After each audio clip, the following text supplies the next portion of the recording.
Mark, what day was it in the White House today? It was Bring Your Child to Work Day, Mm. James. And so, Caroline Levitt, the press secretary, she opened the floor in the press room to the children of some of the staff and the journalists, All and she right. took the children's questions. If the president had a superpower, what would it be? Wow. If the president could have a superpower, what would it be? That is a very good question. Now, everybody listening knows what's going to happen now, don't they?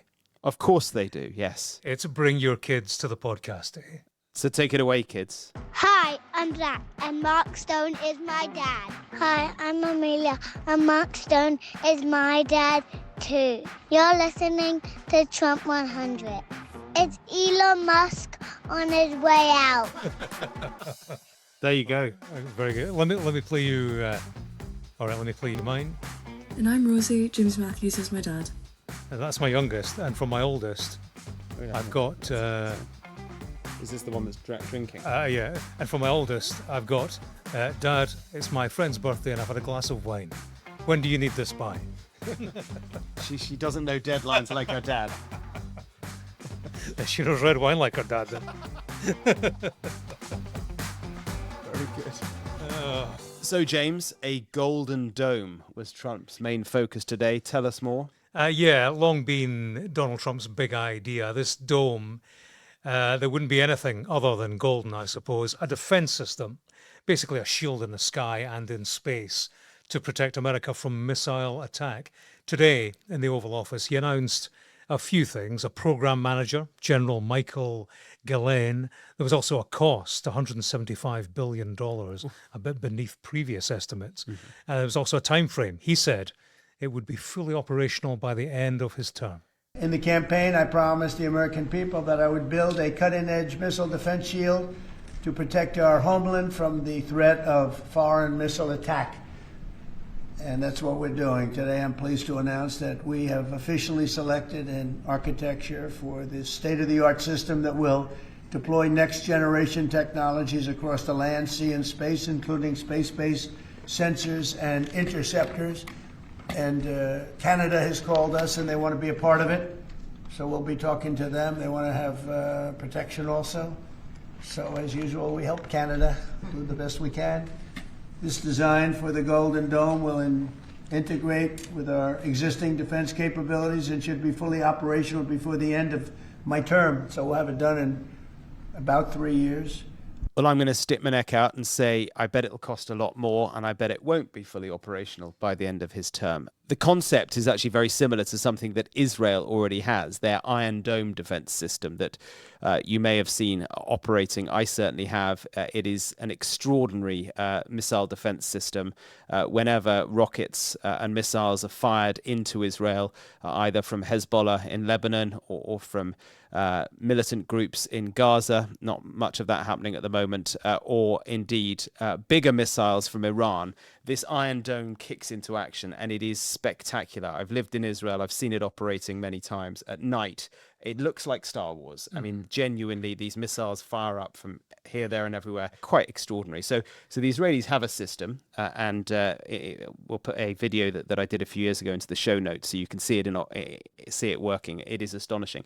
The difference with the American one is scale, much, much bigger, and the type of weapons that it seeks to shoot out of the skies. In Israel, it's kind of small range missiles, rockets as well, much smaller stuff than what the Americans, what Trump says he will do, which is have a system which can shoot out intercontinental ballistic missiles and hypersonic missiles, which go 5 times the speed of sound. Yeah, the Israeli system, ground to air, if I'm right, and the American system is Golden Dome. It's going to be space-based.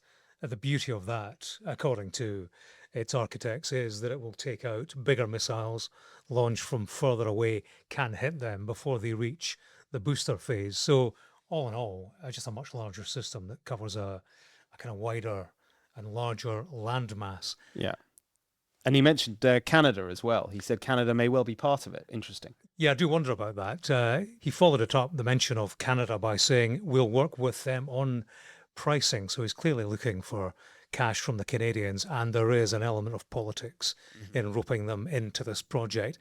Of course, it's not a new concept in the US, Mark. Ronald Reagan, 40 years ago, had the idea of Star Wars. But there is now a question about how necessary this is. It is controversial. Critics say a defence system like this is unnecessary, too expensive, and liable to trigger an arms race in space. Donald Trump was asked at his news conference, whose idea was this, yours or the general's? He said, well, it was mine, and the generals agreed. Yeah, I spoke to a retired general today who agrees with your point there, that actually it could be destabilizing because it could trigger an arms race. As you say, it's not a new concept, the idea of a kind of umbrella or a dome to hermetically seal your country. No president in the past has ever managed to make this happen. In fact, during the 1970s, both the US and Russia signed an anti-ballistic missile treaty, which sought to limit the procurement of precisely the sort of missiles that Trump now wants to reintroduce, because they believed that it would encourage the two superpowers, Russia, Soviet Union back then, and the United States, perhaps China now, to produce more and more nukes in order to produce something that could actually get through this system. Essentially, I think that's where we're heading again. Trump has openly stated his desire to reduce nuclear weapon numbers around the world, but the creation of his Golden Dome could, analysts and historians worry, prompt a new arms race. There are links to Trump's territorial ambitions. Remember Greenland? Remember it well. Yeah, the place that he says he should own, he should take over one way or another. Well, the reason he wants to take over Greenland is because he wants to station some of this Golden Dome system in Greenland. Why? Because Greenland is where the enemy missiles would fly over as they hurtle from China or Russia towards America. I was thinking about this through the day, James, and I think it's a useful project for Trump because, first of all, he loves space. He's always banging on about it. Yeah. I was in the Middle East with him last week, and he was getting very excited he was with a whole load of troops at an airbase there about space. He's really into it. It also, I think, projects a sense of strength for him to say, I'm going to produce this incredible system. In theory, it generates American jobs. Also, it creates a sense of fear. He is kind of saying, look, there's a threat out there, and I'm the one that's going to protect you. Yeah, it also generates a headline at the right time, given everything else that's going on, given the failures in terms of conflict around the world, the failures of Donald Trump this far. And, you said you wouldn't put money on this being operational by the end of his term. I'm with you on that. Previous estimates, you're talking about $500 billion over the course of 20 years. He's talking about $175 billion within the space of 4 years. Isn't going to happen. But you know what? Donald Trump, he needs the headlines now. He needs the project in the American consciousness now, because it isn't going to matter to him 4 years down the line. It matters right now for a quick headline today and prior to the midterms. Now, Mark, we've heard from Elon Musk. He's pulling the plug on Donald Trump, financially at least, yeah? He is. We talk so much about Elon Musk, how long he would last. I think we can safely say at the moment we are Trump 100 extended is definitely outlasting Elon Musk. He was speaking at the Qatar Economic Forum over the course of the day, and he was asked about his political spending, which, as we know, has been astronomically high to date. He spent almost $300 million on Trump's election campaign last year. In the interview, though, he said he plans to spend a lot less on political donations in the future because, in his own words, he has done enough. Yeah, I mean, not leaving the political scene altogether, but in terms of being somebody at the heart of an administration, he leaves behind a tarnished legacy, doesn't he? I mean, his brief with DOGE was to cut fraud, waste and abuse. Now, nobody would argue with that ambition, but I think nobody will forget the eye-catching nature of it and effectiveness, which, is arguable to say the least. DOGE says it saved $160 billion. Independent analysis says in doing that, it spent $135 billion. Their work is at the heart of a string of disputes currently going through the courts. And of course, tens of thousands of workers have been laid off, many rehired, people like bird flu experts, nuclear security staff, fired, then rehired. I think a retrospective of his political involvement will start with that picture of him and the chainsaw. Remember that? And that sums up, I think, his short career at the centre of politics, high on drama, questionable at least on substance.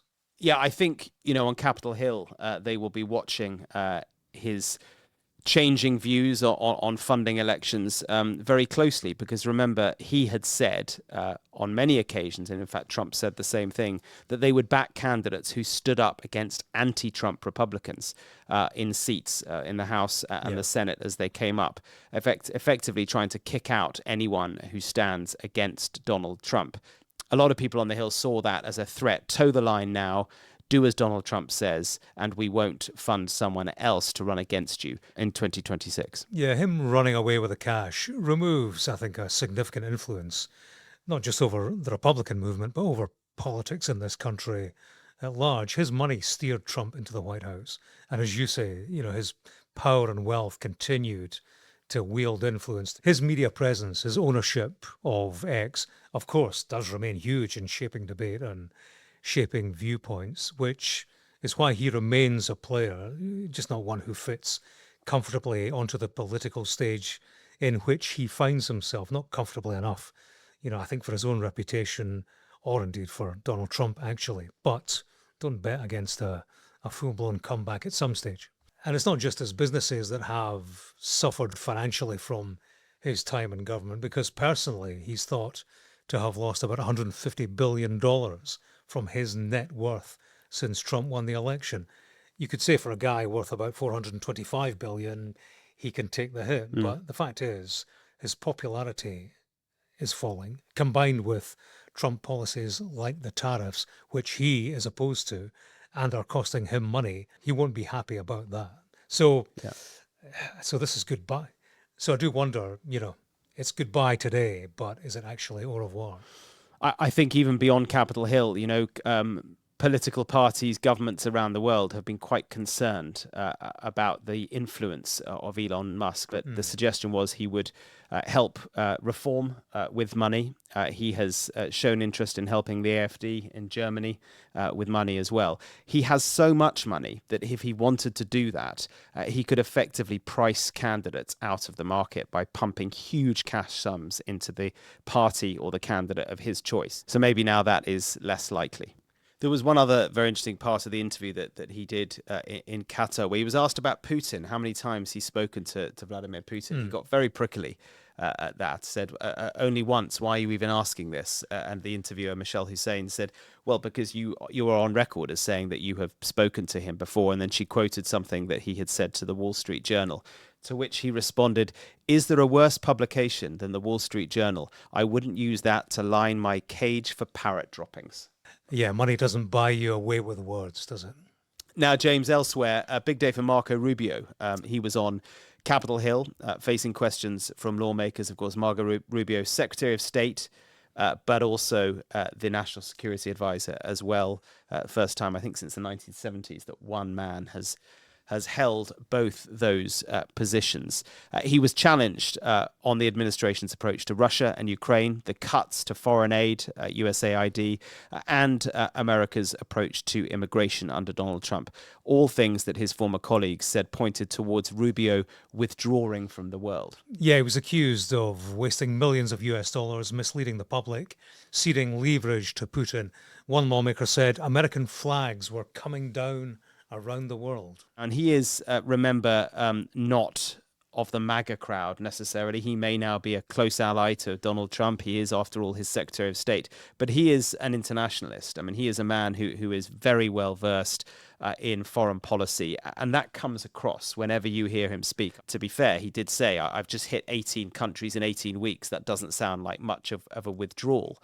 To the allegation that America is becoming more insular, but every time he does these moments, these Q&A sessions with reporters out on his trips around the world, I find like he sounds like a man who's definitely on top of his brief. He may not agree with the foreign policy that he is enacting, but he knows what he's talking about, whether it's on Iran, on Syria, on China. If you think that Donald Trump is kind of weaving around these issues and doesn't necessarily appear to have a good grasp of history or of the foreign policy,